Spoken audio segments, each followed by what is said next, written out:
Graças e paz, meus queridos irmãos. Como que vocês estão? Eu espero que bem. Estamos começando o Na Bíblia Podcast. Hoje é dia de estreia. Eu estou aqui com alguém muito especial, professor Reinaldo Pinheiro. Professor, muito obrigado por ter aceitado o nosso convite. Vou pedir para o senhor estar se apresentando, falando quem é o professor Reinaldo Pinheiro, acerca das suas obras e tudo mais.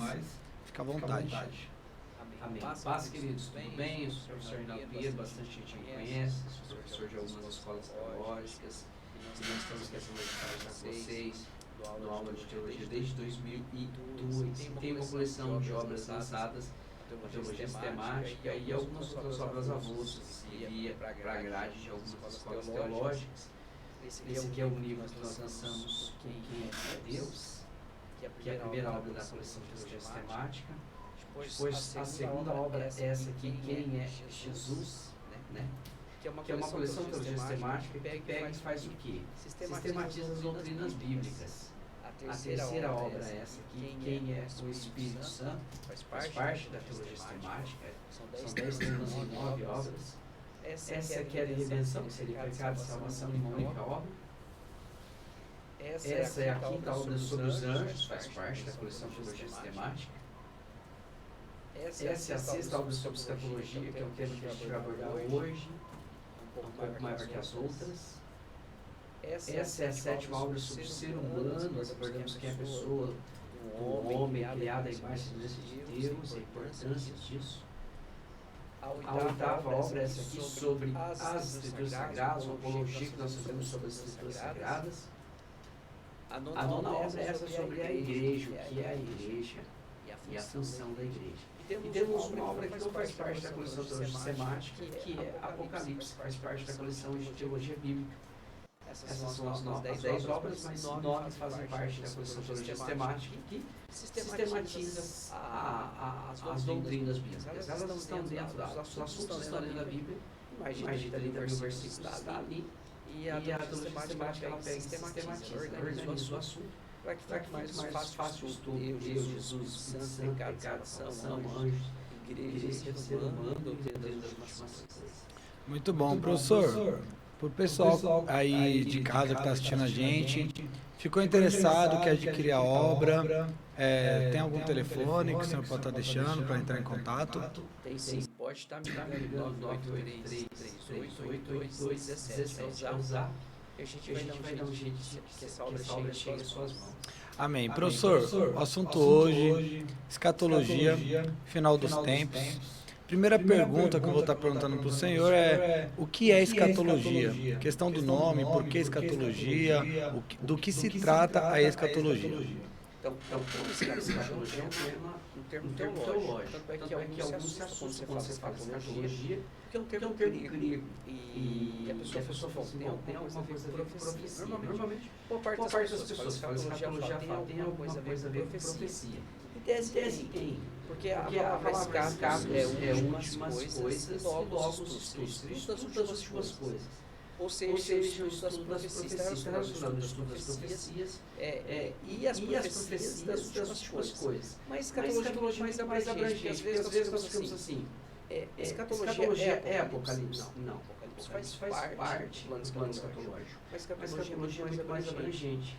Normalmente, os estudiosos, esses pensacionalistas, qual parte desses pensacionalistas, eles colocam a escatologia dentro do plano, doutrina da morte, doutrina do estado intermediário, a pessoa morre onde ela fica, aguardando a ressurreição. Então fica no estado intermediário, consciente. Aí vem a segunda fase, ressurreição. Quais são as ressurreições? Do ímpio, do salvo. Depois vem a terceira fase, batimento da igreja. Terceiro tempo, batimento da igreja, vai ser arrebatada. Quando ela for arrebatada antes ou depois da tribulação, ou no meio da tribulação. Então a escatologia trabalha com esse tema. E aqui, vai haver grande tribulação? O que ocorre nesse período de grande tribulação? E quando findar a grande tribulação? O que ocorre? Aí entra o milênio. E após o milênio, o que ocorre? Eternidade.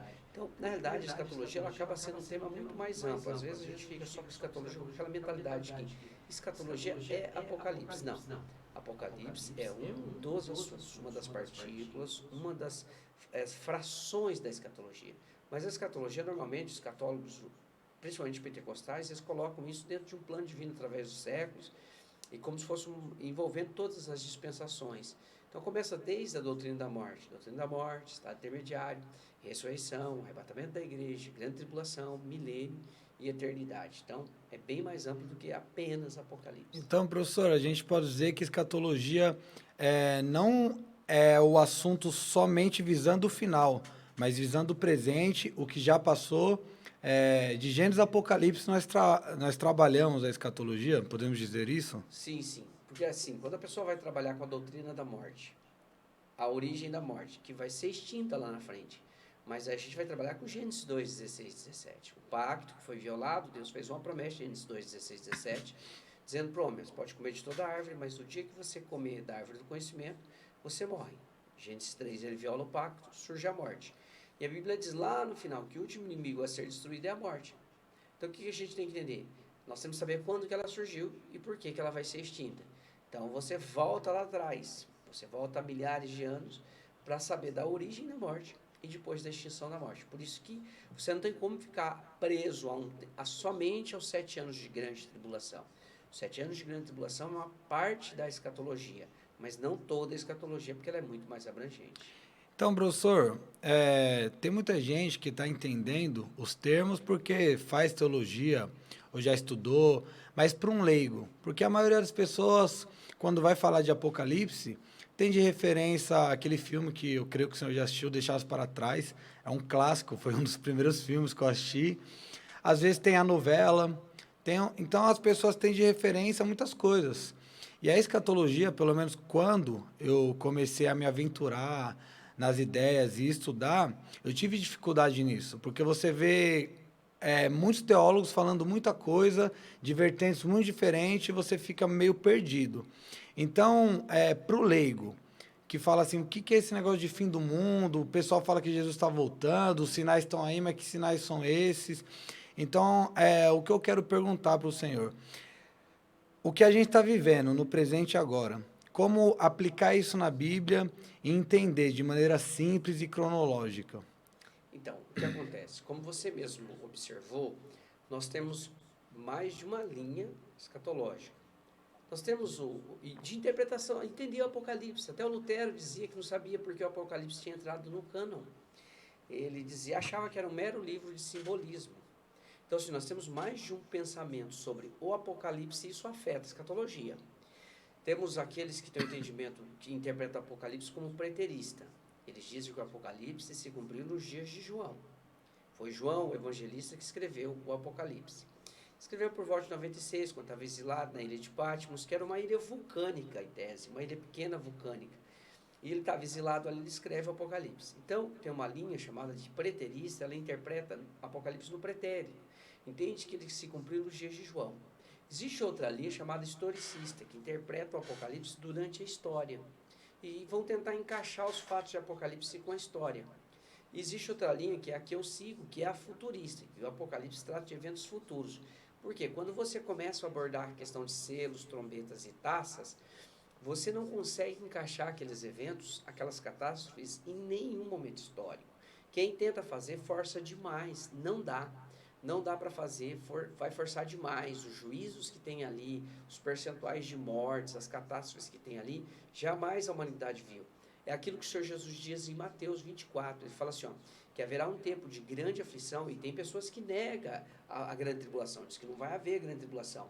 Mas Mateus 24, eu vou ler o texto, que aí você vai ter uma base bíblica para que você cite, porque os preteristas alguns negam a grande tribulação, dizem não vai haver grande tribulação. Mas olha o que o Senhor Jesus mesmo diz aqui, Mateus 24 e 21, ele diz assim, pois haverá então grande aflição como nunca houve, desde o princípio do mundo até agora, e nem jamais haverá. E ele diz ainda assim, se aqueles dias não fossem abreviados, nenhuma carne se salvaria. Então, o próprio Senhor Jesus, Mateus 24, ele vai dizer, vai haver um momento único de aflição e grande tribulação na terra. Então, nós vamos entender que essa interpretação futura é a melhor, a futurista. Outro problema, nós temos várias linhagens, até mesmo dentre os futuristas, aqueles que interpretam que o Apocalipse não dá para encaixar na história, presente nem passada, mas é um evento futuro. Até mesmo dentro dos futuristas existem alguns pontos divergentes. Por exemplo, arrebatamento da igreja. Existe a linha pré-tribulacionista, que entende que a igreja é arrebatada antes da grande tribulação. Existe a linha mid-tribulacionista, que é a igreja é arrebatada no meio da grande tribulação. Existe a linha pós-tribulacionista, que entende que a igreja é arrebatada no final da grande tribulação. Boa parte dos pentecostais que eu conheço, e eu me incluo neles, são pré-tribulacionistas. Entende que a igreja não passa a grande tribulação, mas a igreja é subtraída antes da grande tribulação. Então, por isso que ocorrem essas divergências. Dias desses, teve um filme que passou, faz um tempinho já, não me lembro se ele passava na rede aberta de televisão. Não sei se foi SBT ou Band, mas chamava Apocalipse de João. E esse Apocalipse de João, ele era historicista. E muitos crentes viam e não entendiam. Porque ele não percebia que tentava se encaixar as visões de João nos dias dele. As pessoas nem percebiam isso. Eu acho que o Deixados para Trás é uma visão bacana. Eu já assisti algumas vezes. Alguns deles, porque tem mais. O senhor lembra o nome do escritor? É Tim alguma coisa, não? Eu não lembro se acho que não é o Tim LaHaye. O Tim LaHaye, ele escreve sobre família, sexualidade. Eu não sei se é o mesmo escritor, mas eu lembro desse filme, faz um bom tempo que eu assisti ele. Ele tem uma visão adequada à nossa linha pentecostal, uma visão pré-tribulacionista. Tanto é que os deixados para trás são pessoas que ficaram na grande tribulação e a igreja foi arrebatada. Sim. Por isso que é deixados para trás. Então é uma visão pré-tribulacionista. E tem uma abordagem muito bacana ali. Então, assim, para quem assistiu.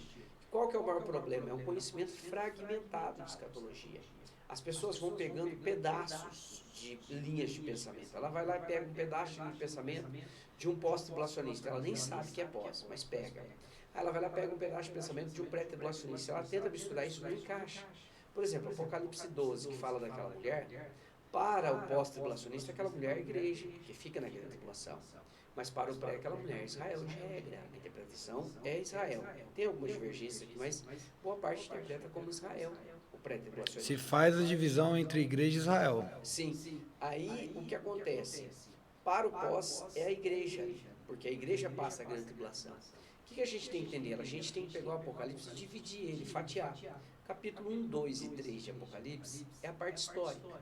O João relata que está exilado na ilha de Patmos. E realmente isso aconteceu. O 2 e o 3, ele faz escrever aquelas igrejas da Ásia que existiram. Foram igrejas literais que existiram. E aí há uma indagação. Essas igrejas, essas cartas, servem para nós hoje? Sim, eu entendo que sim. Mas aí há outra indagação. Essa carta foi só para aquelas igrejas? Não, serve para nós hoje. Mas há uma outra interpretação que essas cartas representam períodos históricos da igreja. E alguns vão interpretando e diriam que nós estaremos talvez vivendo o período de Laodiceia. Um dos grandes estudiosos de escatologia das Assembleias de Deus, o pastor Antônio Gilberto, a saudosa memória, ele defende justamente essa linha. Só o melhor juízo, o pastor Jorge Vale também gosta dessa linha, de encaixar as 7 igrejas da Ásia em períodos históricos. Nós estaríamos vendo o período de Laodiceia. Existe outra linha que interpreta essas 7 igrejas como momentos, como igrejas. Por exemplo, alguma igreja pode estar vivendo um momento de Éfeso, outra de Laodiceia, outra de Filadélfia. Então, assim, eles entendem que são momentos das igrejas. Eu entendo que as linhas de pensamento não são excludentes. Pode tanto ser momentos, períodos históricos, entendeu? E pode ser também momentos de igreja. Existe igreja que está vivendo um período de Éfeso, existe igreja que está vivendo um período de Laodiceia, existe igreja que está vivendo um período de Filadélfia. O maior problema nosso é esse conhecimento desfragmentado. E a pessoa pega um pouquinho do pós, ele pega uma linha de pensamento pós e tenta misturar com o pré. E aí dá muito choque. Vira uma bagunça. Sim. O senhor poderia se dizer que pregar Apocalipse sem ter um conhecimento pleno é perigoso? Vai dar problema porque, na realidade, quando ela começa a pregar, eu acho que sim, não tem problema porque ele só vai falar, é um monólogo. Sim. O problema é quando ele começar a ensinar. Porque quando você começa a ensinar, os alunos vão começar a indagar. E aí você tem que passar a refletir sobre as indagações dos alunos. E às vezes a resposta que você der, ele vai dar uma outra indagação e vai truncar a sua resposta. Porque não vai fechar. Se às vezes você tem parte como pré e parte como pós, entendeu? Não vai fechar as respostas. Então, o que eu observo, eu já vi muita gente, tem pastores amigos meus que me convidam para palestrar sobre escatologia, eles dizem, olha, eu não tenho condições, e ele é humilde ao ponto de dizer, eu não tenho possibilidade de ensinar escatologia, então eu chamo você. Nós tínhamos um professor do Instituto Bíblico, um excelente professor, mas ele falava, ó, não adianta vir me chamar para dar aula de escatologia, de uma hora que eu não sou professor de escatologia. E E as outras matérias doutrinárias ele dava, e era muito bom professor, excelente professor que a gente tinha. Mas ele dizia, não é a minha área, escatologia, e ele não se aventurava a dar escatologia, porque ele sabia que ele ia ter problemas. Então, o que a gente observa? A escatologia, quando você se dá a escatologia, você tem que estudar a fundo para você observar as outras linhas de pensamento e ter a capacidade de perceber. Quando você está lendo uma abordagem, você fala, peraí, esse pensador ele é pós-tribulacionista, ele é pré-tribulacionista.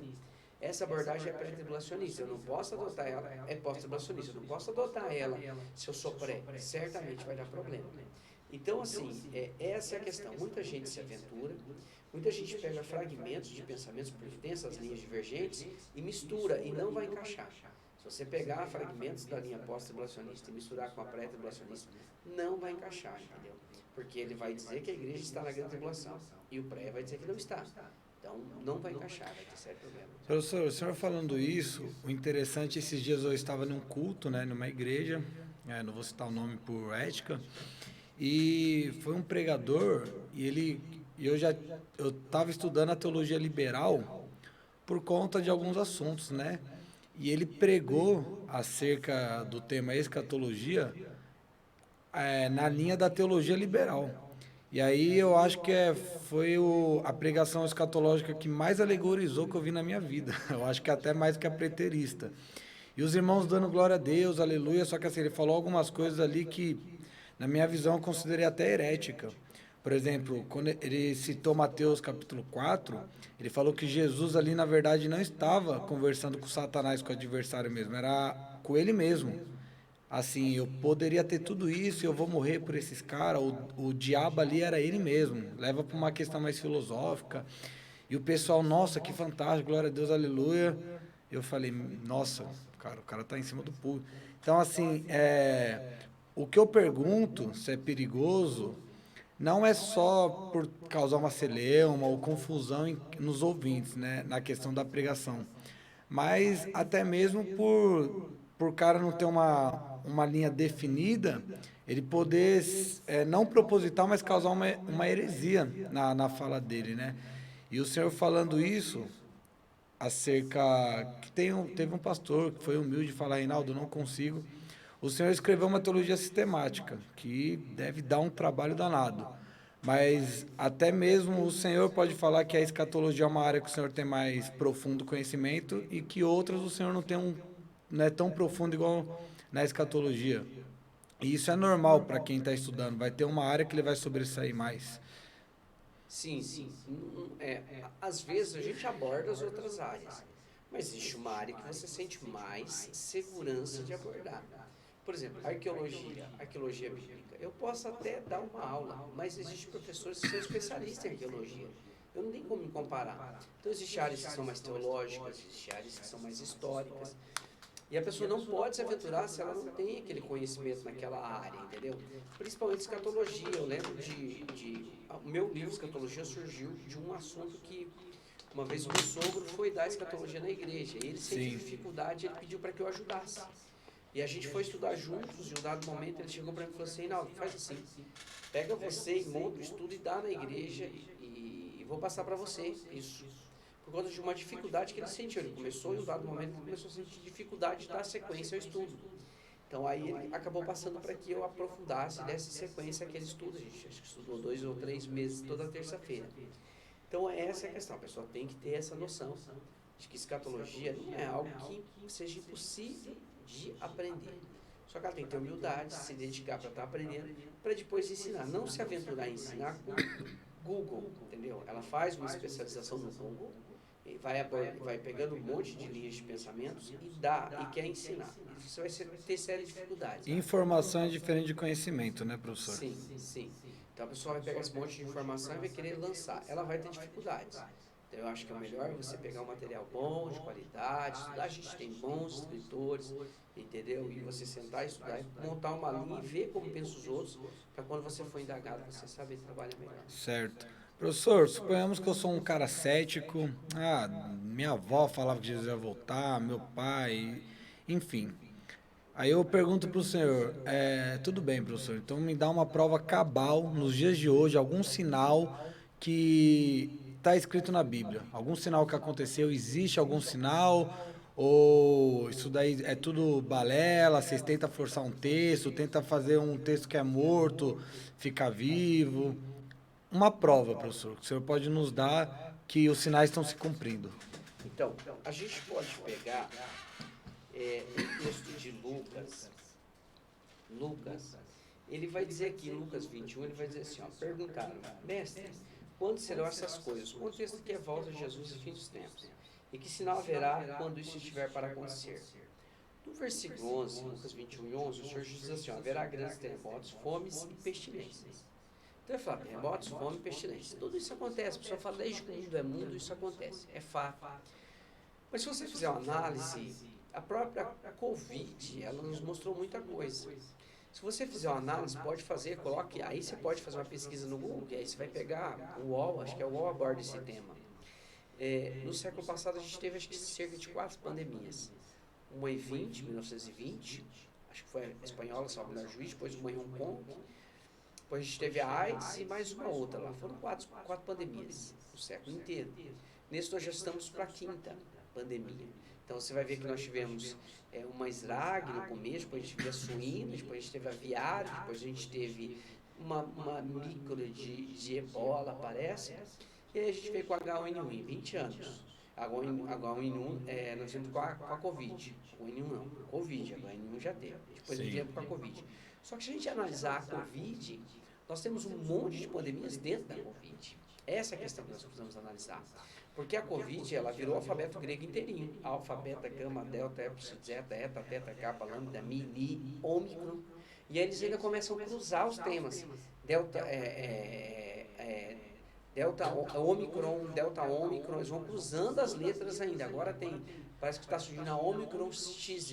Aí virou, parece que era alfabeto grego. Porque no começo eles começam com nacionalidade. Cepa indiana, cepa chilena, cepa chinesa, cepa amazonense, cepa peruana. Só como isso parece que começou a causar uma xenofobia, que ninguém queria ficar perto do peruano, então achei que a cepa peruana está matando todo mundo. Então ninguém queria ficar perto do chinês, do amazonense e tal. Sim. Aí o que acontece? Eles começaram a utilizar letras gregas, desculpe, alfa, beta, gama, delta. Aí acho que quase que acabou o alfabeto, agora eles estão cruzando delta com ômicron, agora é ômicron XZ, parece que está virando até nome de carro, né? Porque XZ, GTI, alguma coisa parecida assim. Mas se a gente observar, nós temos uma multidão de pandemias dentro de uma única pandemia. Outro detalhe, a Bíblia fala sobre o ressurgimento do Estado de Israel.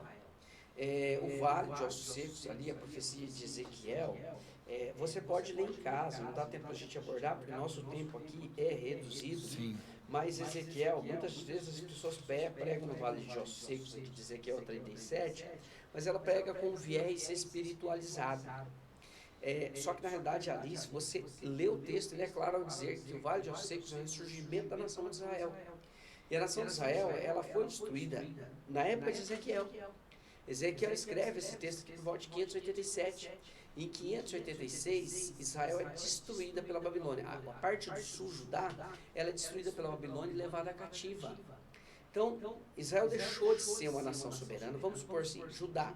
A parte sul de Israel, o povo de Israel deixou de ter uma soberania em 586 a.C., entendeu? 586 a.C. Deixar de ter soberania sobre a sua terra. O que é soberania sobre a terra? É nós mandamos aqui. É o que, assim, por exemplo, aquilo que a Rússia quer da Ucrânia está fazendo com a Ucrânia é afetar a soberania. Chegar para um povo e dizer, olha, vocês não podem ter armas, você não pode ter exército, mas coisas chegar na sua casa e dizer, você não manda na sua casa, quem manda sou eu. Isso é afetar a soberania. A soberania de um país, ou a soberania de um país nada mais é você dizer, o povo dizer, nós vamos ditar as nossas regras, e aqui nessa terra, nesse território, é território, povo e soberania. Quem manda aqui somos nós. Então, a questão é a seguinte, a soberania, Israel perdeu a soberania sobre sua terra em 586 a.C. E várias profecias dizendo que ele voltaria a ser uma nação soberana. Em 14 de maio de 1948, Israel voltou a ser uma nação soberana, cumprindo justamente Ezequiel, capítulo 37. E essa profecia, ela estava pendente de várias outras, porque Israel tinha que voltar a ser uma nação soberana, para ter a possibilidade de fazer um pacto com o anticristo, em cumprimento com Daniel, umas 70 semanas de Daniel, para que pudesse fazer um pacto com o anticristo, para que pudesse ter autonomia também para a reconstrução do templo, que vai ter que ser profanado. Então, quando você começa a analisar as profecias, você vê que Não há, sinceramente, não há profecia alguma pendente de cumprimento para Jesus voltar. Não estou dizendo que não haja profecias pendentes de cumprimento. Existem profecias que estão pendentes de cumprimento e podem se cumprir após a volta de Jesus. Mas não há nenhuma profecia, Senhor, que você olha e fala assim, essa tem que cumprir antes da volta de Jesus. Se ela não se cumprir, Jesus não volta. Não existe profecias impeditivas. Não existe profecias que tem que se cumprir para Jesus voltar. Ele pode voltar a qualquer momento. Aí alguns chegam e dizem assim, professor, mas esse texto de Mateus 24 aqui, ó, que diz assim, ó, Mateus 24, versículo 14. E esse evangelho do reino será pregado em todo o mundo, em testemunho de todas as nações, então virá o fim. Aí alguns dizem, Jesus só volta quando a gente terminar e pregar o evangelho a todos os povos. Negativo. Esse texto está dizendo assim, o evangelho, esse evangelho do reino. Nós não pregamos o evangelho do reino, nós pregamos o evangelho da graça. Quem que difunde mesmo o evangelho do reino? O evangelho do reino está intimamente ligado com os judeus. Para mim, o evangelho vai ser pregado na grande tribulação. O reino de Deus está próximo. Qual que é o reino de Deus plenamente implantado? É o milênio. O reino de Deus é um mistério muito grande. A gente tem que entender que a Bíblia mostra uma manifestação presente do reino e uma manifestação futura do reino, que eles chamam de manifestação escatológica do reino. O reino de Deus, na manifestação presente, é na igreja. Porque as pessoas falam de reino de Deus e elas não entendem o que é o reino de Deus. Eu dou uma definição muito simples. O reino de alguém é onde alguém manda. O reino de alguém é onde alguém manda. Então, se o reino é de Deus, é onde Deus manda. Se você fizer uma análise hoje, você vai falar assim, e hoje no mundo Deus manda? Não, Deus não manda. Porque o mundo jaz no maligno. João 5,19, o mundo jaz no maligno. Segundo Coríntios 4,4, o Deus desse século é Satanás. João 16 ali vai falar que ele é o príncipe desse mundo tenebroso. Ele, quando conduz o Senhor Jesus lá e faz a tentação, ele fala assim, ó, tudo me foi entregue ali em Mateus 4 e Lucas 4, eu dou a quem quiser. Então, ele quem tem o domínio do presente sistema. Então, Deus não reina hoje no mundo, porque se ele reinasse no mundo não seria assim. Porque se a gente disser que Deus reina no mundo, nós vamos dizer que tudo que acontece no mundo de errado é culpa de Deus, porque ele não está atuando. Ou então ele não é onipotente, ou então ele não é amor, ou então ele não é soberano. Mas por que acontece essa catástrofe, desastre, essas misérias? Porque hoje Deus não está reinando no mundo, embora ele seja soberano, essa parcela de administração está por um tempo na mão de Satanás. Mas vai chegar um dia em que ele vai destruir esse presente sistema. É o que muitos não entendem. O Apocalipse, ele é a destruição do presente sistema. Pega o meu livro de Apocalipse aí, esse de cima, isso. O meu livro de Apocalipse, se você pegar a epígrafe, ó, Apocalipse, a destruição do presente sistema e a instauração do reino de Deus. Muita gente não percebe que a partir dessa interpretação você entende o Apocalipse. Porque muita gente vai ler e vai escandalizar. Como assim? O reino de Deus não é atual? Então, essa é a questão. O reino de Deus, ele manifesta no presente, sim. Na igreja. Deus manda na igreja hoje. Mas não é a igreja a placa. Quando eu abordo a questão no meu livro de igreja, não é a igreja a placa. É a comunidade de salvos, é a igreja espiritual. Então, o reino de Deus, ele é manifestado no presente pela igreja e na vida do cristão. Não no mundo. É algo muito amplo, então, o reino. Sim, o reino de Deus, ele é espiritual. Ele é espiritual. Reflete na vida do cristão, você consegue perceber na vida do cristão, mas é algo espiritual. Não é um reino palpável, físico, material, político de Deus, vai se dar no milênio. Tanto é que se você observar, 1 Coríntios 14, olha o que nos diz aqui, ó, e aí vai fechando o assunto. Ó. 1 Coríntios 14 diz assim, olha, 15, 26, diz assim, ó, 24. Então virá o fim, quando tiver entregado o reino a Deus. Então não está na mão de Deus ainda. Ao Pai. E quando houver destruído todo domínio e toda autoridade e poder. Então tem que ser destruído o presente. Faz todo sentido. Presente autoridade para que seja implantado o reino. Muita gente não entende. Quando eu estava escrevendo o livro de Apocalipse, eu mandei para o menino que faz revisão ortográfica para mim, ele foi aluno meu. E eu coloquei, o sofrimento da grande tribulação é provocado por Deus. E ele mandou de volta para mim, porque ele estava fazendo revisão ortográfica, grifado, falou, professor, mas é isso que o senhor escreveu mesmo? É isso, essa frase? Eu falei, é. Ele não conseguia entender, e aí eu expliquei para ele. Se a gente observar, se você pegar Apocalipse capítulo 6, capítulo 5 vai identificar quem é o Cordeiro, que é Jesus Cristo, leão da tribo de Judá. No capítulo 6 vai dizer assim, ó, o cordeiro abre o primeiro selo, o cordeiro abre o segundo selo, o cordeiro abre o terceiro selo, o cordeiro abre o quarto selo.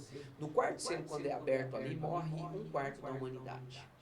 E aí você fala assim, mas espera aí, mas quem está abrindo o cordeiro? Cristo. Apocalipse capítulo 6, versículo 16 e 17, os homens se escondem nas rochas, nos buracos, e dizem assim, ó, livrai-nos da ira do cordeiro, e da ira de Deus. Então, o sofrimento da grande tribulação é provocado por Deus.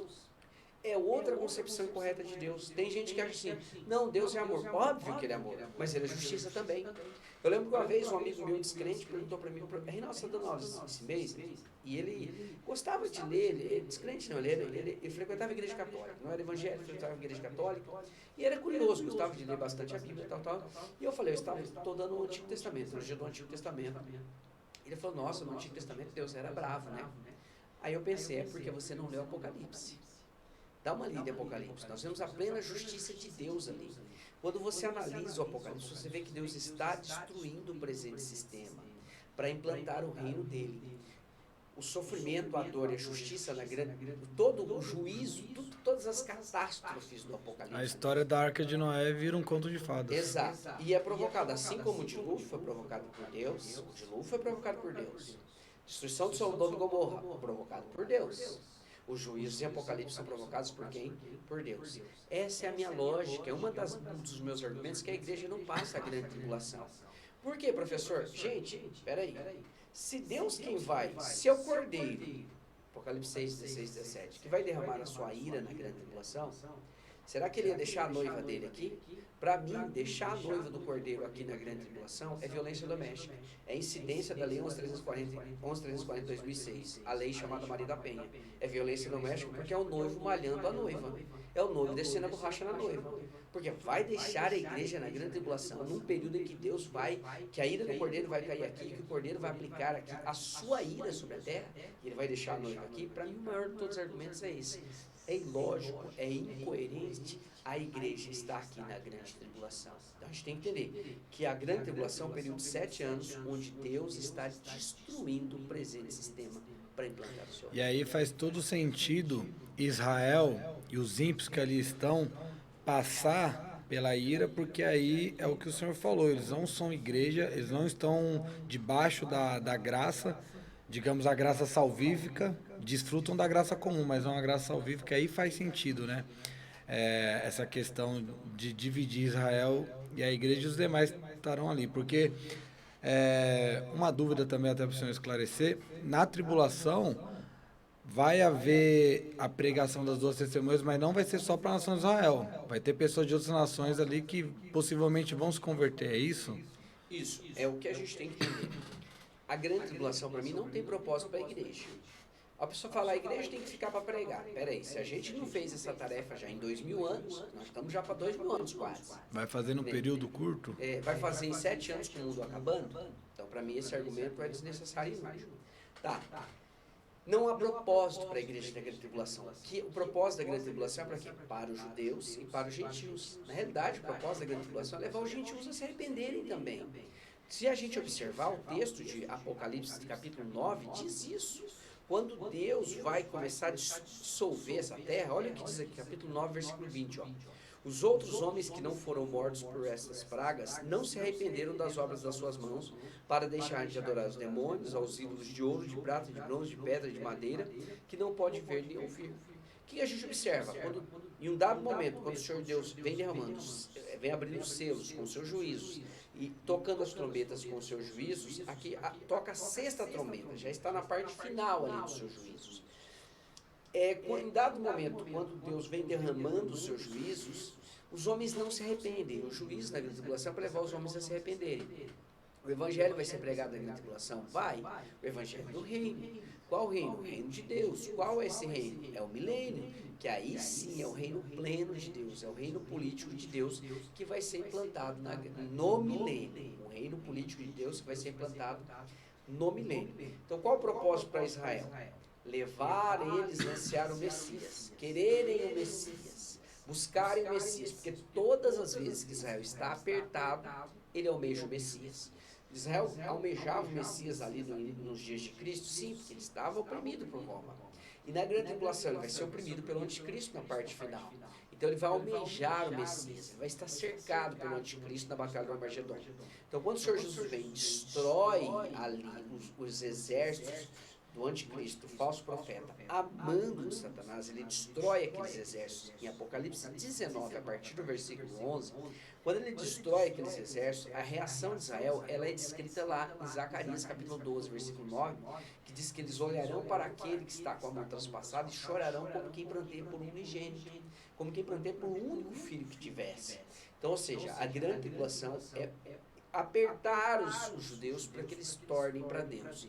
Parte deles vão se converter. É aquilo que está em Apocalipse 12. Quando nós entendemos ali Apocalipse 12, que aquela mulher é Israel, você vai ver que aquela mulher, ela é perseguida pelo dragão Satanás. E a Bíblia diz ali no capítulo 12, no finalzinho, que Satanás está perseguindo todos os filhos da mulher. Mas como ele não consegue pegar todo mundo, ele dedica-se a perseguir alguns filhos da mulher que guardam o testemunho. Quem são? O remanescente judaico. Eles vão divulgar o evangelho do reino na grande tribulação. E isso vai motivar pessoas a aceitarem Jesus? Sim, porque a terra estará sendo espremida. A terra estará, a Bíblia diz, Isaías 24 ao 27, alguns dizem que ali, esse bloco de Isaías, capítulo 24, 25, 26, 27, alguns chamam de Apocalipse de Isaías. Ele diz que nesse período, a terra vai chacoalhar como se estivesse como uma xoxa no vento. Vai balancear como um ébano descendo a rua. Por quê? Porque o juízo de Deus vai ser tão intenso que a terra vai ficar atordoada e quase fora da órbita. De tão intenso que vai ser esse período. Qual o objetivo? Levar os judeus. Os judeus vão ser oprimidos pelo anticristo para que eles retornem para Cristo. Para que eles almejem o Messias verdadeiro e aceitem a Cristo como Messias verdadeiro. Os gentios vão estar sendo oprimidos também pela circunstância externa, pelos juízos que estão advindo, para que eles se arrependam e voltem para Deus. O propósito é fazer com que todos voltem para Deus. Então, vai haver conversão na grande tribulação? Vai. Muita gente fala, vai haver salvação na grande tribulação? Vai. O próprio texto diz, Apocalipse diz isso, ó. Apocalipse 7, 9 diz assim, ó, depois dessas coisas, olhei e vi uma grande multidão que ninguém podia contar, de todas as nações, tribos, povos e línguas, que estavam diante do trono e perante o Cordeiro, trajando compridas vestes e com palmas nas mãos. Está dizendo uma grande multidão. Sim. O João indaga, no versículo 13, o Apocalipse 7, 13, o João indaga e diz assim, ó, então um dos anciãos me perguntou, o João indaga não, ele é indagado, então um dos anciãos me perguntou, estes que estão vestidos de branco, quem são eles e de onde vieram? Aí ele disse, respondi, Senhor, tu sabes. Disse-me ele, esses são os que vieram da grande tribulação e lavaram suas vestes branqueadas no sangue do Cordeiro. Haverá salvação na grande tribulação? Sim. Mas o que a gente tem que perceber? A salvação da grande tribulação não é pelo seu próprio sangue. Outra interpretação errada. As pessoas dizem, na grande tribulação a pessoa vai ser salva pelo seu próprio sangue. Negativo. A salvação da grande tribulação, ela ocorre pelo sangue do Cordeiro. Está aqui o texto que diz isso. Apocalipse 6 e 9 fala também que a gente presume salvação na grande tribulação. Ó. Quando abriu o quinto selo, vi debaixo do altar as almas dos que foram mortos por causa da palavra de Deus e por causa do testemunho que deram. E diz assim, ó, então uma grande voz dizendo, até quando, ó verdadeiro e santo e soberano, não julgas e vingas os nossos santos que estão sobre a terra. Concernente ao quê? Eles haviam sido mortos pelo anticristo e pelo falso profeta. Estão lá as almas deles clamando, olha, a gente morreu na grande tribulação. E a gente quer que seja aplicada a sua justiça contra aqueles que fizeram essa maldade para a gente. Eles não aceitaram o anticristo aí. Não aceitaram o anticristo. Porque se você aderir ao sistema, você fatalmente será excluído do reino de Deus. Então, esses aqui não aceitaram, foram mortos. Mas e os que não forem mortos? Porque esses foram mortos. Nem todos serão mortos. Será um período de 7 anos. A terra estará em convulsão. O anticristo vai conseguir matar todo mundo. Apocalipse 13 vai dizer de alguns que vão à espada, alguns que morrem à espada e outros que vão para o cárcere. Alguns vão ser presos, porque o anticristo, o propósito dele não é matar. Porque se ele matar a pessoa instantaneamente, ela já vai para o céu. O propósito dele é torturar para que a pessoa negue. Ele quer apóstata, ele não quer Marte. Ele não quer alguém morto e salvo, ele quer alguém apóstata. A melhor coisa é você pegar um apóstata. Então, ele não vai pegar e já matar. Porque se ele pegar e já matar, ele criou Marte. E o Marte, a pior coisa para alguém é o Marte. Porque o Marte, ele motiva outras pessoas a aceitarem. O apóstata não. O apóstata você devolve ele para o grupo e ele vai influenciar o grupo negativamente. Então, houve imperadores romanos que faziam isso. Eles viram que mártires estavam piorando a situação, porque os mártires cristãos motivavam mais pessoas a E a igreja só crescia. Exato. E eles foram tentar criar o que? A apóstata. Dá um jeito de que ele negue, não mate ele de uma vez. Faça com que ele negue, vai torturando, vai de alguma forma pressionando ele para que ele negue. Porque se ele negar, você consegue colocar ele no meio do grupo e desmotivar o grupo. Então o objetivo do anticristo também vai ser esse. Não é criar mártires, mas criar apóstatas. Então muitos vão sobreviver. Então suponhamos que o indivíduo, ele está na grande tribulação, aceita Jesus, o anticristo põe a mão nele, começa a torturar e ele não morre. Ele sobrevive, ele consegue chegar até o final da grande tribulação. O que acontece com ele? Ele entra no milênio vivo. Mateus 25 fala do julgamento das nações, bodes e ovelhas. Diz que as bodes são lançadas no lago de fogo, mas as ovelhas entram no reino. Então ele vai entrar no milênio e desfrutar vivo no milênio. Por quê? Porque ele não negou. E se ele morrer?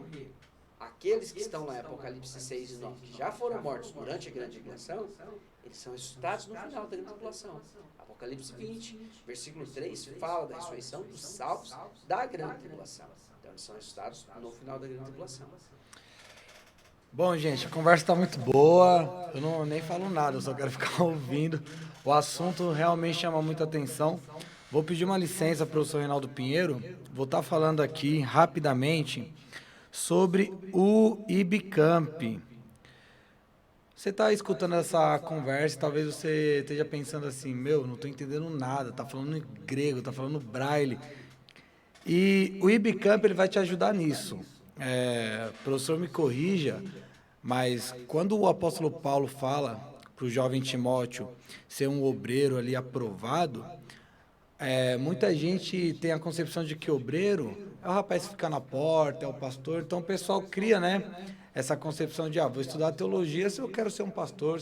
Agora eu não quero ser pastor, não quero pregar, eu só quero cultuar a Deus, eu não vou estudar. Mas não, o estudo é para você entender a Bíblia, para você ser um crente melhor, para você ser um pai melhor, um esposo melhor, uma esposa melhor. É para você crescer na fé. E o Instituto IBCamp tem ajudado pessoas nesse crescimento. A Bíblia fala crescer na graça e no conhecimento. O professor Reinaldo Pinheiro é um dos professores do IBCamp, que eu estou tendo a honra hoje de estar entrevistando. Então você que quer fazer teologia, que quer conhecer mais da palavra de Deus, eu vou estar deixando aqui o telefone. O telefone é 019 32 34 93 17. O WhatsApp é 019 99304 6804. Provavelmente vai ser a irmã Raquel que vai estar te atendendo. O IBCamp ele trabalha com o curso médio, que são 2 anos, 32 matérias, né, professor? Sim. E o bacharel, que já são 4 anos, 48 matérias? 48 matérias. Também nós temos o curso de capelania. Mais o que, professor, tem lá? O curso de pregadores ocorre às quintas-feiras. Aí é um curso avulso, que você vai estudar a parte da homilética e a parte da hermenêutica. Como você se portar em público, como você organizar a linha de raciocínio para transmitir a mensagem para ser entendido, e como você interpretar a Bíblia. Então tem a parte de hermenêutica, que é a interpretação da Bíblia, mas já é uma parte de usar ferramentas para a interpretação. Isso é bem prática mesmo. E a parte de montar sermão, o Jonas vem da parte de montar sermão, o pastor Jorge, ele vem dessa parte mais prática da transmissão do sermão, o Jonas com a montagem do sermão, e eu venho com a parte da hermenêutica, que é a utilização de ferramentas para interpretar o sermão, utilizar dicionário bíblico, teológico, de português, várias concordâncias da Bíblia, se não tem acesso ao original, várias concordâncias da Bíblia, várias versões da Bíblia e as concordâncias por tema, por palavras. A gente faz essa parte temática, é às quintas-feiras, esse curso avulso de pregadores. Então, pessoal, você que quer crescer na graça e no conhecimento, procura o IBCamp, eu vou deixar o WhatsApp novamente, 019 99304 6804. E eu também quero aqui falar rapidamente também da Bioconfecções.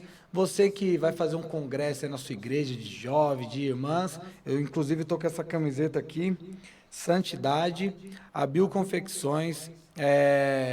Eu sei que muitas vezes você quer fazer um trabalho na sua igreja e já aconteceu comigo. Você vai numa indicação ali, no mais barato, você faz a camisa, No meio do congresso a letra cai, desbota na primeira lavagem.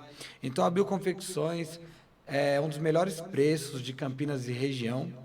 E você vai estar ganhando um desconto de 10%. Ó, assistir lá o Na Bíblia Podcast, você vai estar ganhando um desconto de 10% em cada camisa. Então você que quer fazer uma camisa aí para sua igreja, eu vou ter deixando o contato aqui, também é o WhatsApp 019 91 261555. Bom, professor, voltando ao assunto aqui, já estamos caminhando para o final. Uma dúvida que muitas pessoas têm, e é uma dúvida minha também, acerca do livro de Apocalipse. O senhor iniciou falando que não era, o estudo escatológico não era só o livro do Apocalipse, né? Se trabalhava na Bíblia toda. A gente vê Daniel, Ezequiel, como que você vai começar a estudar, né, escatologia? Por onde você começa? Você começa lá em Apocalipse, por Daniel, como que você associa os textos, como que você começa a estudar a escatologia? Então, o que acontece? Como a gente já disse, escatologia você não consegue estudar sozinho. Você chegar e falar assim, eu vou estudar. Mas é bom que você tenha livros bons, consiga organizar a sua linha de pensamento, porque ela é bem abrangente. Mas a gente tem aquilo que eles chamam de livros de alto teor escatológico ou apocalíptico. Daniel é tido como literatura apocalíptica no Antigo Testamento. Isso, a partir do capítulo 6. Porque os primeiros 6 capítulos, a partir do capítulo 7, os primeiros 6 capítulos de Daniel, eles são bastante históricos. Embora o capítulo 2 tenha aquela estátua de Daniel ali, que representa todo o sistema de governo. Mas alguns estudiosos dizem que a primeira parte de Apocalipse, de Daniel, ela é mais histórica e a segunda é mais apocalíptica. Embora o capítulo 2 de Daniel ele seja altamente profético, tá? Mas nós temos no Antigo Testamento Daniel, Ezequiel, Zacarias, Isaías, todos os profetas do Antigo Testamento, em um dado momento eles vão falar de grande tribulação. O que é interessante, até mesmo Salmos. A gente encontra salmos proféticos, altos salmos com profecias profundas, tanto sobre o reino de Deus, sobre milênios, sobre o sacrifício de Cristo, salmos messiânicos. Então a gente tem salmos com profecias. E as pessoas esquecem desses detalhes. Temos profecias em salmos. Então o Antigo Testamento está repleto. Os salmos, ele entra no estudo escatológico também. Entra também. Você não pode dispensar. Existem salmos proféticos, existem salmos que abordam assuntos proféticos, assuntos escatológicos. Então você não pode dispensar a parte profética dentro dos salmos. Então a gente não pode dispensar. O que acontece? Tem menos, mas Isaías tem mais. Isaías tem aquele chamado de intervalo profético, que ele está falando de um assunto para os seus dias, ele abre um parênteses e vai tratar de questão de grande tribulação, milênio e eternidade. Isaías tem um alto teor escatológico. Então, o meu conselho professor, quero estudar Apocalipse. Então, leia o texto, mas busque ter um livro que explique o texto. Porque se você só lê o texto, você às vezes acaba ficando com medo, porque você não sabe o porquê dos textos. O Apocalipse a gente pode dividir, capítulo 1, 2, 3, histórico, 4 ao 19, grande tribulação. No capítulo 20, nós temos ali prisão de Satanás e milênio, soltura de Satanás e o trono branco. 21 e 22, eternidade. Essa é a divisão do Apocalipse. Então, assim, quando você lê com essa visão, olha, do 4 ao 19 é a grande tribulação. Ali tem os selos, tem as trombetas, tem as taças. Não vou nem entrar naquela questão do mérito. Tem alguns estudiosos que dizem que nós teremos 3 juízos, selos, trombetas e taças. Tem alguns estudiosos que defendem que nós teremos só 2 juízos, selos, trombeta, taça. Que ele diz que a taça está dentro das trombetas, que é o mesmo juízo visto de ângulo diferente. Eu sigo a linha do Balfour ali, que divide esses 3, entende que são 3 juízos distintos que vão intensificando. Mas existem estudiosos respeitados que entendem que são 2 juízos. Selos, trombetas, taças, que é o mesmo juízo visto de ângulos diferentes. Mas, de qualquer forma, a coisa é muito intensa. Então, quando se observa, capítulo 4 ao 19, nós temos selos, trombetas, taças, é a grande tribulação. A igreja não está ali. Mas como que eu calculo 7 anos? Quando você vai ler o Apocalipse, você vai encontrar essas locuções. Tempos e metade de tempo, 3 anos e meio. O Apocalipse é dividido em frações de 3 anos e meio. 1260 dias, que é 3 anos e meio. Metade da semana, que é 3 anos e meio. 42 meses, que é os 3 anos e meio. Então, ele é dividido em frações de 3 anos e meio. Daniel 9:27 fala da 70ª semana de anos. Ou seja, são 7 anos que faltam para se cumprir. Esses 7 anos que se faltam para se cumprir, a gente entende a grande tribulação. Daí que nós traímos o pensamento de a grande tribulação ser 7 anos, e o Apocalipse aborda, do capítulo 4 ao 19, esses 7 anos. São 7 anos mais difíceis da história da humanidade. É aquilo que Jesus disse, nós lemos aqui no começo, Mateus 24, 21, salvo o menor juízo, que ele diz assim, ó, que haverá uma grande aflição e um sofrimento tão grande como nunca houve e jamais haverá. E ele disse que se ela fosse um pouquinho maior, ou seja, se os dias não fossem abreviados, ninguém sobreviveria. Tem que ser futurista, não dá para você aplicar no passado. Não consegue. Se você pegar Apocalipse e tentar encaixar, você vai forçar demais ou alegorizar. E eu acho que a alegoria é uma interpretação muito perigosa. Às vezes alguns alunos me chamam no zap, professor, eu estou pensando em interpretar tal texto assim, tal. Eu falo, irmão, o texto não diz isso. Você vai alegorizar. E eu entendo que a interpretação alegórica é perigosa, porque a alegoria cada um pensa de um jeito, meu irmão. Sim. Aí fica tudo subjetivo. Eu vou dizer que o texto diz isso, você diz que diz aquilo e vira aquela bagunça. A literalidade traz mais segurança. O texto está falando. Exato. E quando o texto... Porque o texto ele pode ser simbólico. Mas mesmo um texto que é simbólico, ele pode ter uma explicação em outro lugar. Professor, o senhor vai me dar um exemplo? Dou um exemplo. Olha aqui, ó. Apocalipse 13, ó, simbolismo. Eu vi subir no bar uma besta que tinha 10 chifres e 7 cabeças, e sobre os seus 10 chifres, 10 diademas. Você fala assim, peraí, a besta tinha 10 chifres. O que são esses chifres? É um simbolismo. Ah, mas eu não sei o que é. Se você observar, se você for um pouquinho para frente, Apocalipse 17, ele vai explicar, ó. 17:12, vai dizer assim, os 10 chifres que vistes são 10 reis. Ah, então aqueles 10 chifres que a besta tem são 10 reis. Então é uma confederação de nações que o anticristo vai dominar e vai utilizar para ter a sua manobra política e o seu domínio sobre a terra. Digamos então que o texto trabalha com a literalidade e a alegoria juntos, porque a besta seria literal ou não? Não, o que acontece é simbólico. O que a gente entendeu? O que é simbolismo? É uma figura que quando você olha ela te representa algo. Por exemplo, a Bíblia não apresenta o dragão, Apocalipse 12, Apocalipse 12, versículo 3, E vi outro sinal na terra, no sinal no céu, um dragão vermelho, 12:3. O que é o dragão? O dragão não é um personagem bíblico, não é um personagem literal. O dragão é um ser da mitologia. Espera aí. E o que eu extraio? Uma interpretação literal daqui? Não. Você vai extrair uma interpretação simbólica, não alegórica, simbólica. O que é uma interpretação simbólica? Você vai tentar entender o que o dragão simboliza. Ruína, destruição, medo, assombro. Então, se for assim, peraí, mas quem é o personagem que representa isso? Satanás. E o próprio texto bíblico, muitas vezes, ele já diz o que é. Olha o versículo 9. Aí foi precipitado o grande dragão, a antiga serpente, chama o diabo de Satanás.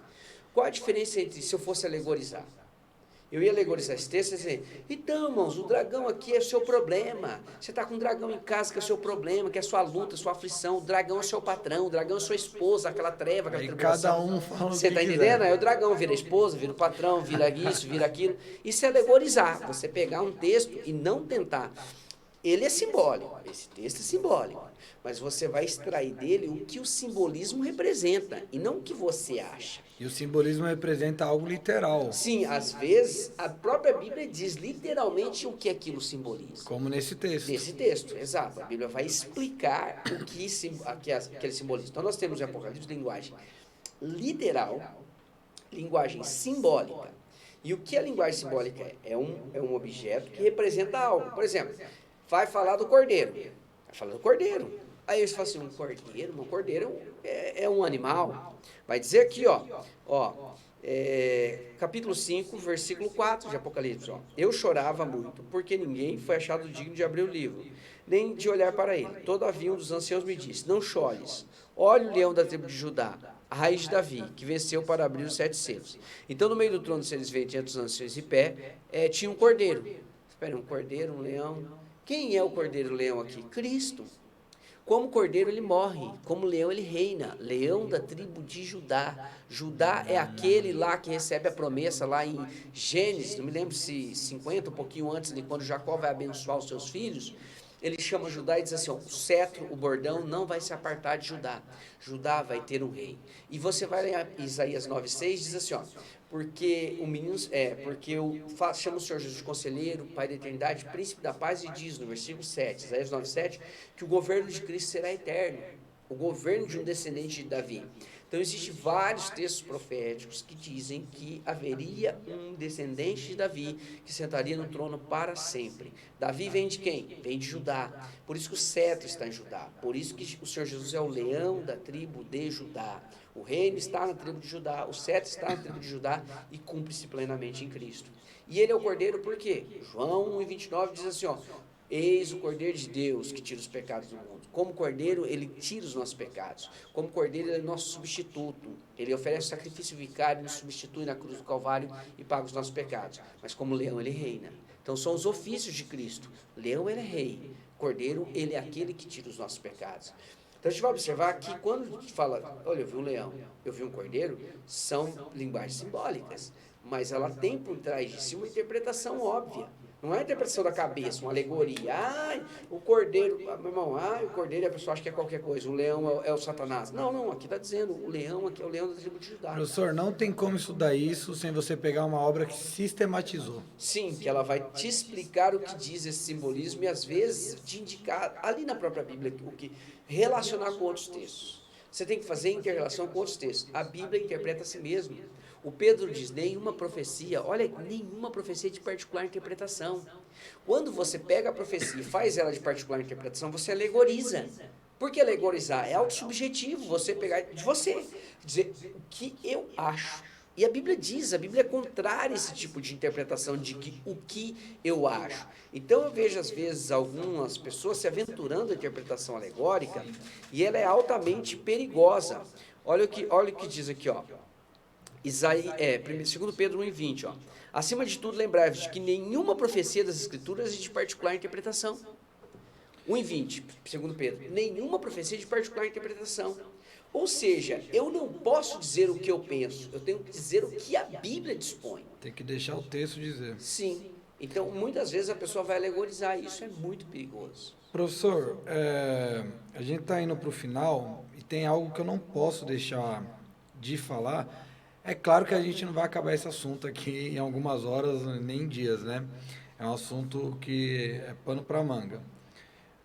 Mas a marca da besta, o 666, esse bendito 666, se você colocar 10 teólogos que trazem escatologia, você vai ver os 10 falando de uma maneira, perspectiva diferente. Eu queria perguntar para o senhor, depois eu vou apresentar um texto, possível o senhor fazer uma breve exegese sobre ele, o que é o 66 de fato? O que é isso, 666? Então, o que acontece com esse número ali que está em Apocalipse 13? Ele acabou virando um mistério, ele é um mistério, e muita gente, por ser um mistério, interprete cada um do seu jeito. Teve gente que falou que o 66 estava lá no código de barra, estava lá no escrito papal, vicário del Cristo, lá, e foi convertendo isso. O código de barra, aquelas duas barrinhas, era o 666. E as pessoas andam procurando onde está o 666. Até o www da internet, que é o já domínio, falaram. Se você pegar e converter ele em hebraico, em algarismo, vai dar 666. Então, o que a gente tem que observar? O número está aí, nós já estamos utilizando. De alguma forma, em algum lugar ele está aí. Tudo isso não é uma coincidência. Não é uma coincidência. Nós estamos manipulando. Mas o problema maior é que as pessoas estão com medo do número. Mas o problema não é o número. O problema é como conseguir manusear o número. É o que vem antes de poder manusear o número e ingressar no sistema. As pessoas não observam isso. Estão mais preocupados com o número, mas não o que vem antes. Porque se a gente observar o que vem antes, dá uma olhada que o texto bíblico é claro. Ele diz aqui, ó, Apocalipse, capítulo 14, diz assim, ó, versículo 9. Seguiu-os ainda o terceiro anjo, dizendo com grande voz, se alguém adorar a besta e a sua imagem e receber o sinal na sua testa ou na mão. Existe algo prévio ao número, uma adoração, uma adesão ao sistema do anticristo. Existe um cenário. Sim, tem que haver um dolo, tem que haver uma volição, tem que haver um querer. Eu tenho que querer usar o número e aderir ao sistema do anticristo e fazer parte do governo dele. Então assim, professor, não vai ser algo assim, eu não quero, não, você vai ter, sim, não vai ser algo imposto. Não, porque senão vira o quê? Vira marcação de gado, põe na fila, e a pessoa perde a salvação. E aí o livre-arbítrio não existe. Exato. Então vira marcação de gado? Não. O número tem que ter uma volição, tem que ter um querer, tem que ter um dolo. A pessoa tem que aderir. Por isso que diz aqui, ó, se alguém adorar e depois que ele adorar receber o número. Isso está muito representado lá no Império Romano. Trazia o cristão e falava assim, ó, você vai prestar sacrifício à saúde do imperador? O que é adorar o imperador? Reconhecer ele como Deus. O cristão dizia não, então morre. Entendeu? Essa era a questão. Ele manifestava a vontade dele. A palavra mártir, literalmente, quer dizer testemunho. O cristão chegava diante do imperador e testificava a sua fé, ele acabava morrendo. E depois acabaram relacionando mártir como alguém que morre por algo. Mas no grego, literalmente, mártir é testemunho. Quando diz ali em Hebreus 12 que nós estamos rodeados por uma tão grande número de testemunhas, que são os heróis da fé do 11, no original está, nós estamos rodeados por mártires. Mártir quer dizer testemunha. Então o cristão era levado diante do imperador, o imperador dizia, você nega a sua fé? Você oferece sacrifício para mim, nega sua fé e oferece sacrifício para mim, me reconhecendo como Deus. Você oferece sacrifício à saúde do imperador, você está oferecendo a ele como divindade. E o cristão dizia, não, eu creio no Senhor Jesus Cristo. Ele testificava da fé e acabava sendo morto. Havia uma volição aqui, volição quer dizer vontade, tem que ter um ato de vontade. Porque se não tiver um ato de vontade, vamos supor que o anticristo podia pôr esse número hoje, e a gente já está manipulando ele, mesmo sem querer, dizendo, está todo mundo no inferno. Se fosse uma imposição, o nosso querer não ia... Não, sem querer, sem nada, a pessoa não quer só porque está manipulando. Não é só manipular um número. Eu acho que os crentes estão muito apavorados por conta disso. Eles acham que basta manipular o número. Você tem que querer manipular o número. Você tem que aderir a esse número. Você tem que ter uma vontade de manipular esse número.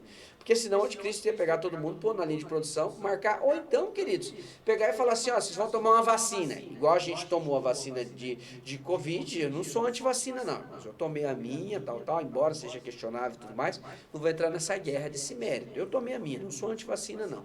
Tá? Mas ele poderia fazer isso, criar uma doença, e aí ele pegar e falar assim, todo mundo vai ter que tomar uma vacina. E dentro da vacina ele põe o número. Aí a pessoa queria tomar vacina e tomava o número, pegava o número. Ela não quer o número, ela não quer aderir ao sistema. Só por causa disso, porque é grave as consequências. Porque as pessoas têm que entender, Deus é justo. E as consequências dessa escolha é grave. Olha o que diz aqui, ó, versículo 10, ó. Também o tal beberá, aquele que aderir ao sistema, ó, do vinho da ira de Deus preparado sem mistura, do cálice da sua ira, e será atormentado com fogo e enxofre diante dos santos anjos, diante do Cordeiro. A fumaça do seu tormento só para todos sempre. Não tem repouso, nem de dia nem de noite, os que adoram a besta e sua imagem, é aquele que recebe o seu sinal e seu nome. Veja, adora e recebe o sinal. Adora e recebe o sinal. Não é simplesmente manipular o número. Não é simplesmente ter o número. Porque se fosse assim, ele podia pegar e pôr o número na injeção. E todo mundo, porque hoje em dia com a tecnologia que tem, se tomar uma injeção, você está tomando o número. E aí muitos crentes dizem, qual é o número da besta? Não, você não quer o número. Você tem que dizer, eu estou aderindo ao sistema, prestar adoração e aderir ao sistema. Professor, sobre isso que o senhor falou, por que minha pergunta?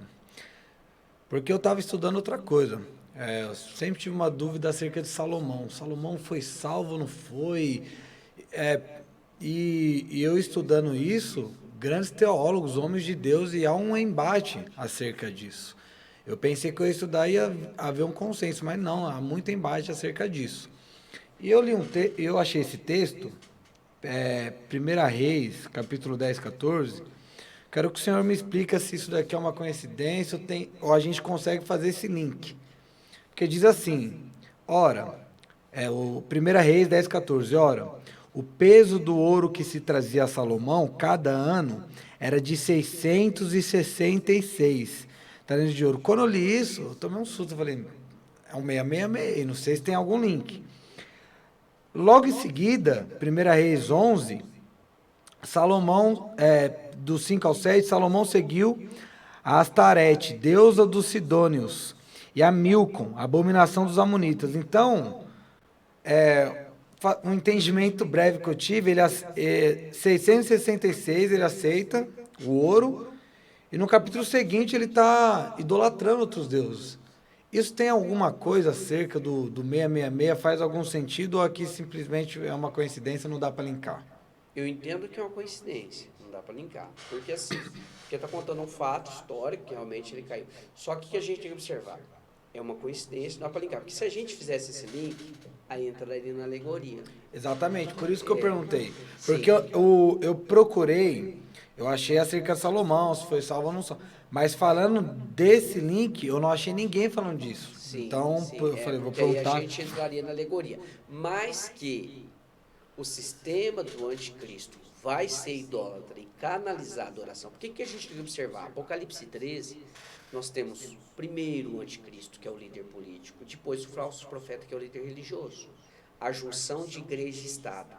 Quando você junta a igreja e Estado e um único líder centraliza, meu irmão, esse poder fica absoluto quase. Nós já vimos isso na história, Exato. né? Então, unir poder, igreja e Estado, o indivíduo que tem sobre si a chancela do Estado e a chancela da igreja, ele tem muito poder. Ou Sim. seja, a chancela religiosa e a chancela política. Ele tem muito poder e vai ser o que o anticristo vai fazer durante a grande tribulação. O anticristo, na sua visão, pastor, tem muita gente falando do islamismo agora que também cresce, mas nisso que o senhor está falando tem que ser. É provável o romanismo, a igreja de Roma? Sim, o que acontece? Alguns dizem, e o anticristo no capítulo 13, ele vai ter que se apresentar de alguma forma, pelo menos iludir os judeus, dizendo que ele é descendente de Israel. Porque anticristo quer dizer em lugar de Cristo e contra Cristo. Cristo é quem? É o Messias, é o ungido que eles estão esperando, é o profeta lá que Moisés fala em Deuteronômio 18:18. Então, o anticristo, de alguma forma, ele vai ter que enganar Israel, que é aquilo que está em Mateus também, vários versículos de Mateus 24, o Senhor Jesus vai vir falso Cristo. Então, de alguma forma, o anticristo ele vai ter que se apresentar como israelita, como descendente de Israel, e dizer, eu sou o Messias, por isso que eles aceitam ele como Messias. De fato, o que é o anticristo para nós é o Messias para Israel. Exato. É o que eles esperam. Ele vai ter que convencer o Messias, ele vai ter que convencer que ele é o Messias esperado.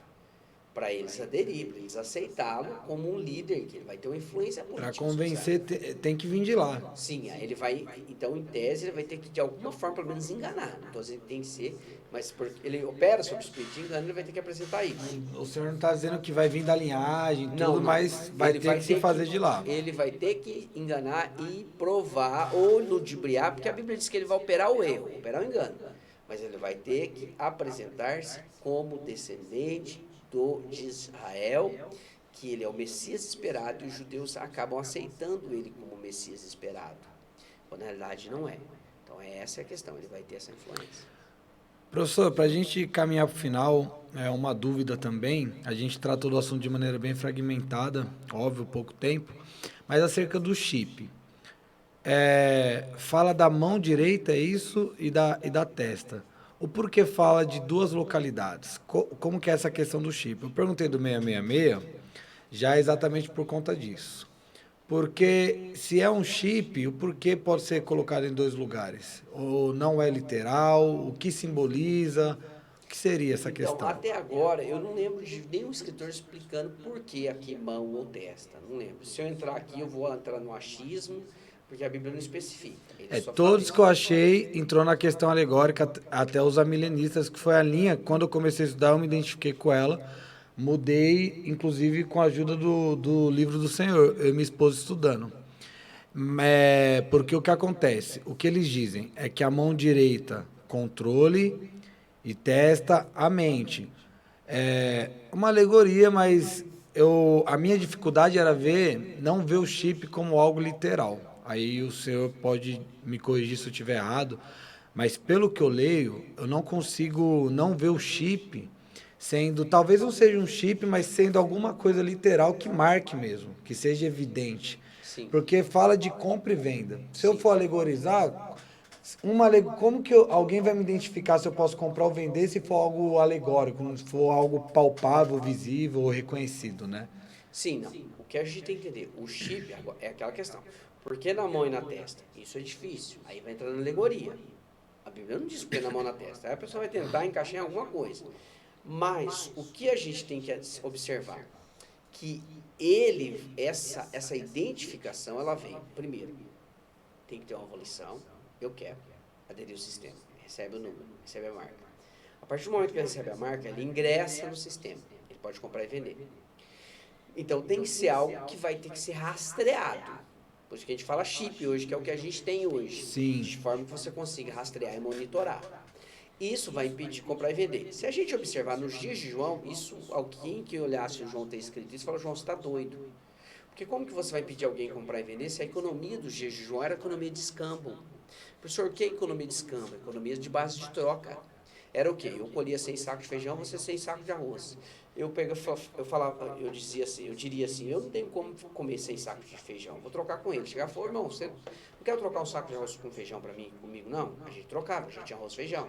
Aí chegava o meu outro vizinho ali, ele tinha ali umas galinhazinhas, tá? Não quer, mas eu te dar um saco de feijão e você me fornecer uns ovos dessa galinha por um período, ou as galinhas, eu dava o saco de feijão para ele, ele me fornecia as galinhas, eu passava a criar, ou então ele me fornecia os ovos.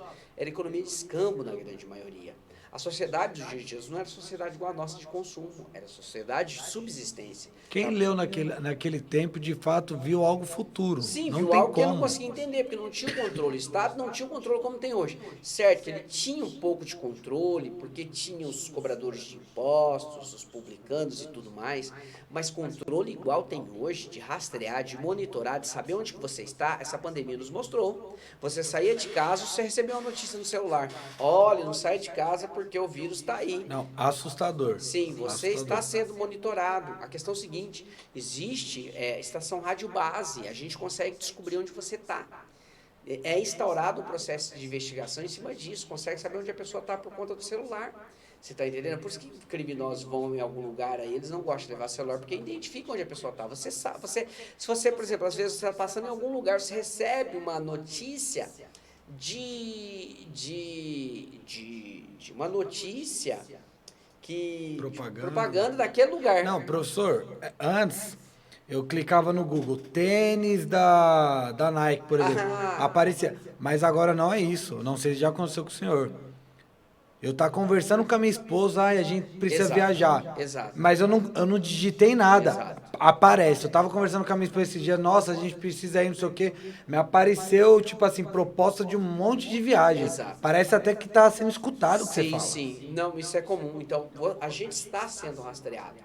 E isso é outra coisa que a gente tem que observar. Muitos, quando interpretavam aqui Apocalipse, não compra, não vende, falam, você tá louco, liberdade, hoje o Estado é garantista, hoje você tem suas liberdades preservadas, liberdade de ir e vir, liberdade religiosa, liberdade de propriedade.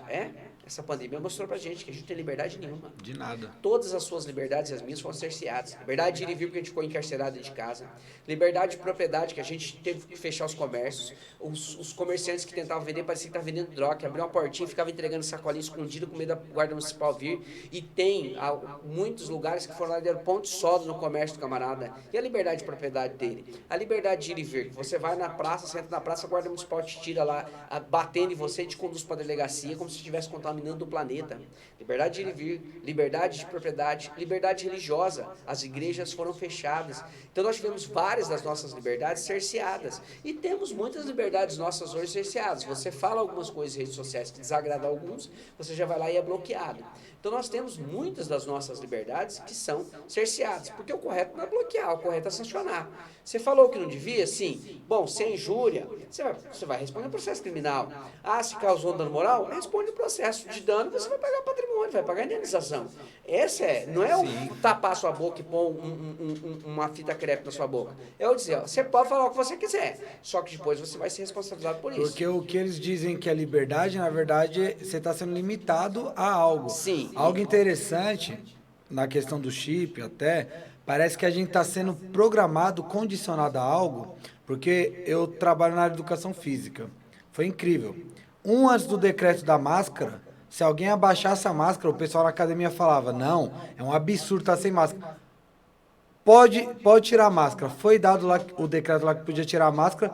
Todo mundo na academia tirou a máscara. Parece que o vírus foi embora. E parece que o vírus foi embora. Então, assim, parece que foi com... A nossa mente está condicionada a falar, isso pode, não...